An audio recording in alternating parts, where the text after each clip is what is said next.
There's a 17-page document circulating right now among a small group of people close to the White House. It's a draft executive order, and if it were ever signed, it would let the president declare a national emergency and take federal control over how the 2026 midterm elections are run, from the ballots you use to who's allowed to count them. The man pushing hardest for the president to sign it isn't a senator or a cabinet official. He's Trump's childhood friend from military school. So can a president actually do this? Can he legally declare a national emergency and take control of a midterm election? Tonight, we're going to walk through the actual law, the actual draft, and the actual limits, because the honest answer is more complicated and more interesting than a simple yes or no. Here's why this matters, regardless of your politics. If a sitting president can invoke emergency powers to reshape how an election is administered, that's not a story about one party or one election. That's a story about whether the basic mechanism of American self-government, who counts your vote, and how, can be altered unilaterally by whoever happens to hold the White House.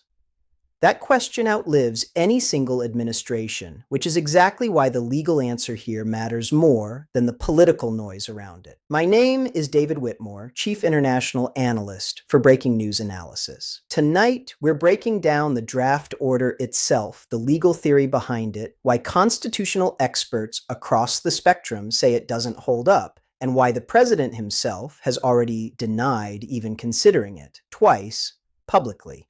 Let's get into it. Let's start with who's actually behind this, because it matters for understanding how seriously to take it. The man leading the push is Peter Ticktin, an 80-year-old Florida lawyer who attended the New York Military Academy with Donald Trump decades ago and has stayed close to him since. According to CNN's reporting, Ticktin has become a central figure in election denial circles more broadly. He's represented Tina Peters, the former Colorado County clerk, convicted of tampering with election equipment, who was released from prison last month after the president personally pressed Colorado's Democratic governor to commute her sentence. Ticktin has said publicly that he's had what he called certain coordination with White House officials on this draft order, though the White House itself has declined to confirm the extent of that coordination. Here's what the draft actually contains, based on reporting that reviewed it directly. It would have the president declare a national emergency, citing unproven claims that China, along with Russia, Venezuela, and Iran, interfered in the 2020 election. Built on that emergency declaration, the order would require hand-marked, hand-counted paper ballots nationwide, force voters to re-register for the 2026 midterms with proof of citizenship, and sharply restrict mail-in voting to limited circumstances. It would also authorize the Justice Department, Citizenship and Immigration Services, the Social Security Administration, and the Postal Service to help identify supposedly ineligible voters. Read as a whole, this isn't a narrow security measure. It's a blueprint for federal agencies to take an active, direct role in how a midterm election is actually run, a role the federal government has never played in American history.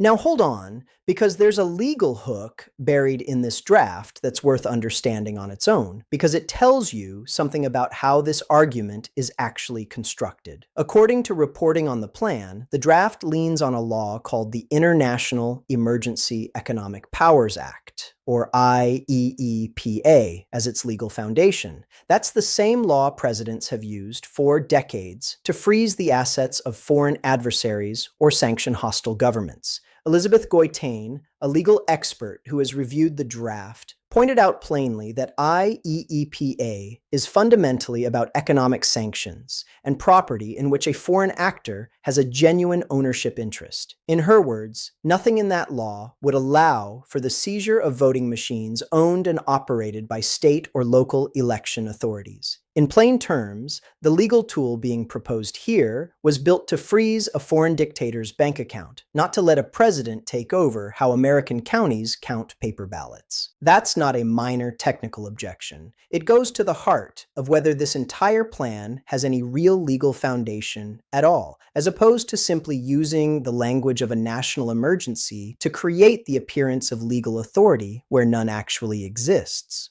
There's a deeper constitutional problem sitting underneath the IEEPA question, too, and it's the one nearly every legal expert who's examined this draft keeps coming back to. The Constitution, in Article 1, Section 4, is direct about who runs elections in this country. States administer elections. Congress has a limited oversight role over federal elections specifically. The executive branch, meaning the president, isn't mentioned in that structure at all. According to an analysis from the Center for American Progress, no federal executive branch official, this president or any other, has authority under the Constitution, federal statute, or any other legal mechanism to unilaterally make or alter the rules for how elections are conducted. That's not a partisan reading of the law. It's a description of how the constitutional design has worked, without serious challenge for over 2 centuries. And this wouldn't be the administration's first attempt at something like this, which is exactly why courts already have a track record to draw on. Last year, the president signed an earlier executive order aimed at overhauling how federal elections are run, directing states to require proof of citizenship to vote, and instructing the Attorney General to target states that count mail-in ballots received after Election Day. That order has already been challenged in multiple federal court cases, and according to reporting on those cases, courts have repeatedly found the administration overstepped its constitutional authority since voter roll administration and ballot deadlines fall under state, not federal, control. So a version of this exact fight, federal government versus state authority over how elections are run, has already gone to court once, and the federal government lost.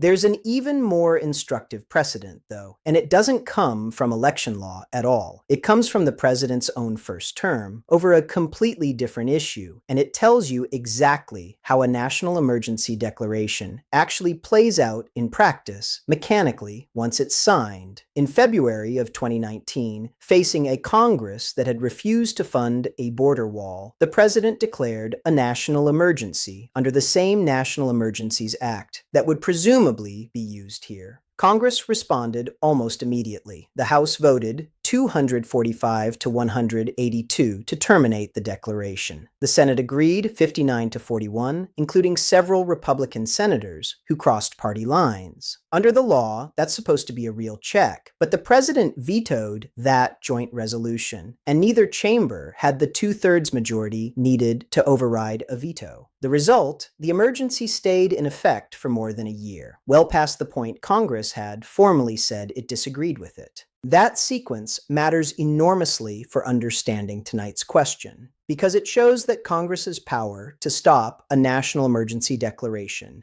is, in practice, much weaker than it looks on paper.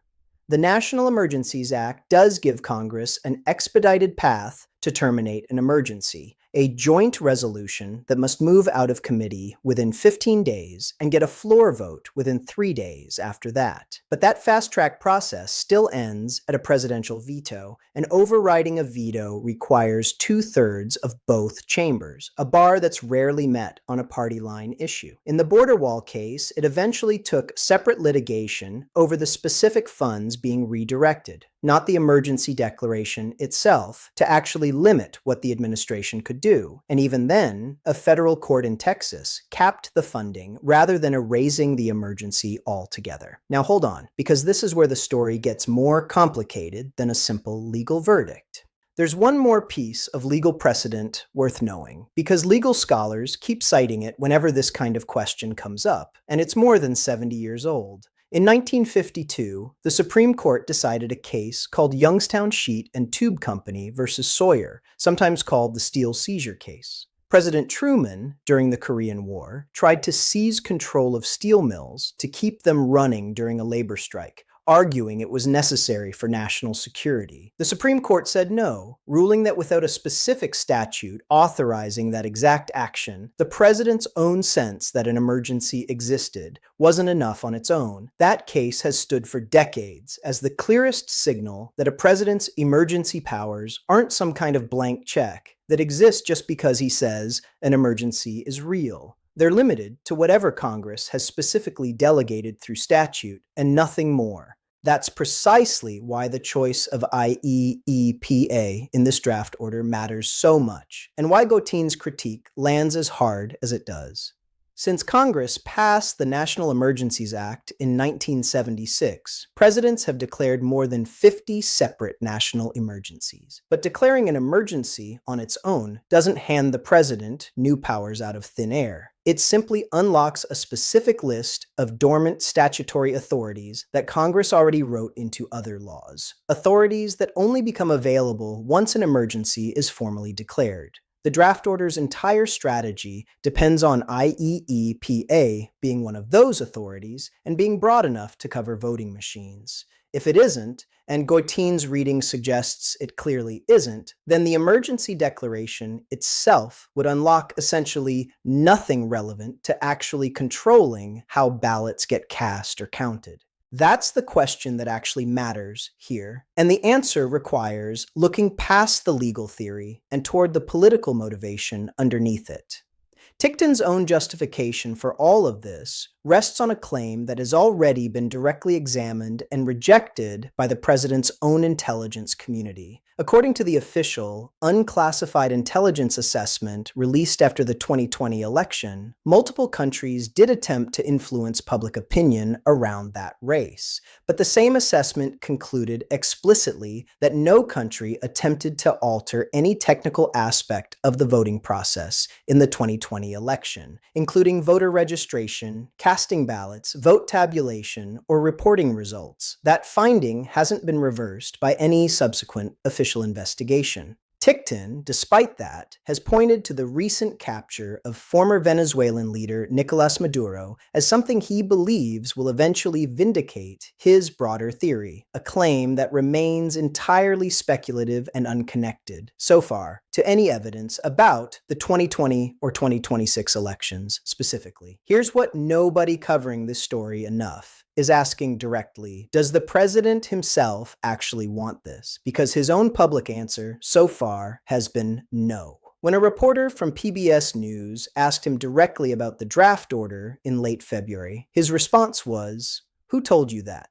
When pressed on whether he was considering the idea, he said no and added that he'd never heard about it. That's a flat, on-the-record denial, twice from the person who would actually have to sign the document for any of this to matter legally. But here's the catch, and it's a real one. A flat denial in February doesn't necessarily mean the idea has gone away. According to CNN's more recent reporting from early July, Tickton himself says the threat, in his words, remains real, and that this effort has continued circulating among Trump allies for months since that public denial. And separately, the president has continued pushing a related, narrower goal through Congress, publicly pressing lawmakers to pass the Save America Act, legislation that would require proof of citizenship and stricter voter identification nationwide, which has already passed the House and is awaiting Senate action. On Truth Social, he's been even more direct about his fallback plan if that legislation stalls, writing that there will be voter ID for the midterm elections, whether approved by Congress or not.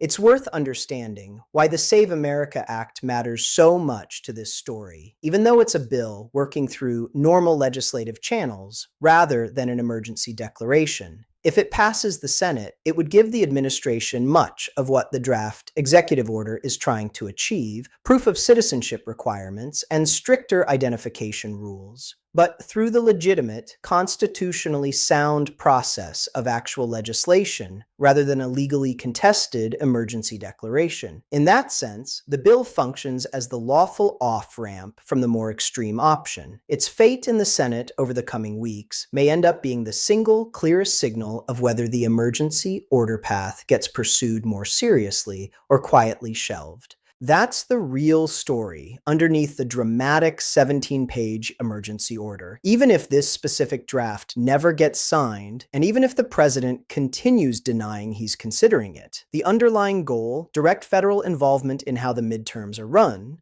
is being pursued simultaneously through multiple channels at once. Legislation through Congress, a prior executive order already in court, and, according to reporting, a more extreme emergency declaration sitting in reserve if the other paths fail. There's a further layer here worth including because it comes from someone who's actually worked inside this exact legal machinery before. A former White House attorney, speaking to PBS News, said he believes the administration is, in his assessment, setting the stage to declare an emergency around the midterms, regardless of the public denials. He pointed to a specific historical detail that's worth knowing. During the president's first term, in the aftermath of the 2020 election, he reportedly wanted to seize voting machines directly, an idea his own Attorney General at the time, Bill Barr, told him had no legal basis and blocked. That's not new reporting invented for this story. It's a well-documented episode from years ago, and it's part of why some legal observers see this new draft order as a more sophisticated, better lawyered attempt at something the administration already tried and failed to do once before. The same former attorney raised a separate concern in that interview, one that's worth separating clearly from the legal analysis of the draft order itself, because it's a prediction rather than a documented fact. He said he expects to see immigration enforcement officers and possibly National Guard troops present near polling places this November, and connected that expectation to public comments from administration allies suggesting exactly that. That's a forecast from one former official, based on his own read of the administration's pattern of behavior. Not a confirmed policy. It's included here because it's part of the broader conversation happening around this story, but it deserves the same skepticism as any other prediction about events that haven't happened yet. What is documented, rather than predicted, is that the administration has discussed and, in the case of the earlier executive order, already attempted to give federal agencies a more direct role in verifying voter eligibility than has traditionally been the case. To be fair to the other side of this argument, it's worth stating plainly what proponents of the draft order would say in its defense, because dismissing a legal theory without describing it accurately doesn't actually settle anything. Tickton and his allies argue that if there were provable foreign intrusion into election infrastructure, that would constitute a genuine national security emergency, and that the president does have authority, as commander-in-chief, to respond to a proven national security threat with emergency measures. That's a coherent legal argument in the abstract. The problem, according to every independent legal analysis of this specific situation, isn't the abstract principle. It's that the underlying premise, proven foreign intrusion into the 2020 or 2026 election infrastructure, hasn't actually been established by any official investigation to date. A national security emergency requires an actual emergency. So far, the intelligence findings on the record don't describe one. So let's connect all of it. Can Trump actually legally declare a national emergency and seize control of the midterms?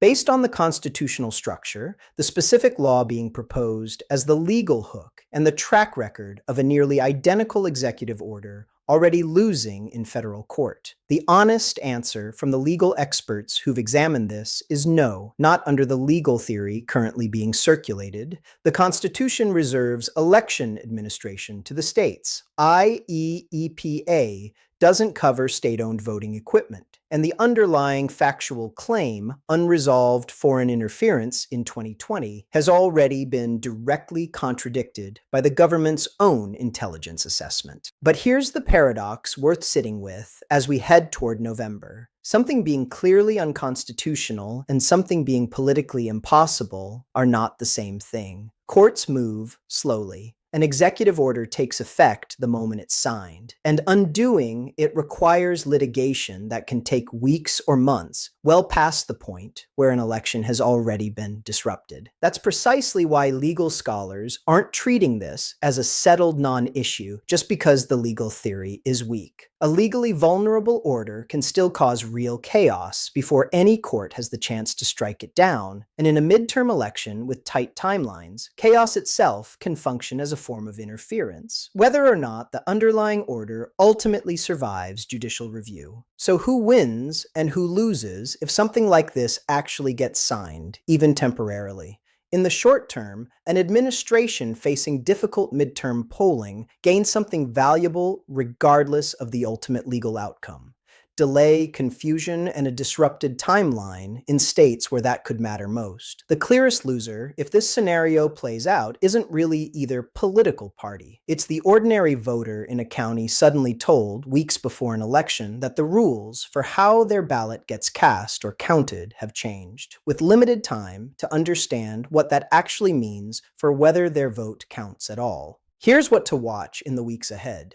First, whether the Save America Act, the narrower congressional version of this same goal, actually gets a vote in the Senate, because its success or failure will likely shape whether the White House feels it still needs the more extreme emergency order option at all. Second, watch whether Ticton's group formally submits this draft for White House review, rather than simply continuing to circulate it informally, since that would be a meaningful escalation beyond where things stand right now. Third, and most importantly, watch what happens if any genuine, verified evidence of foreign interference in election infrastructure actually surfaces between now and November, because that's the one development that would transform this from a legally shaky theory into a live constitutional test that courts would have to take seriously on its merits. The document exists. The legal theory underneath it is thin. And the president himself says he's never even heard of it. Whether that remains true between now and November is the real question this story is actually asking. If you found this analysis valuable, subscribe to Breaking News Analysis for in-depth reporting on the stories shaping America's future. I'm David Whitmore. Thank you for watching.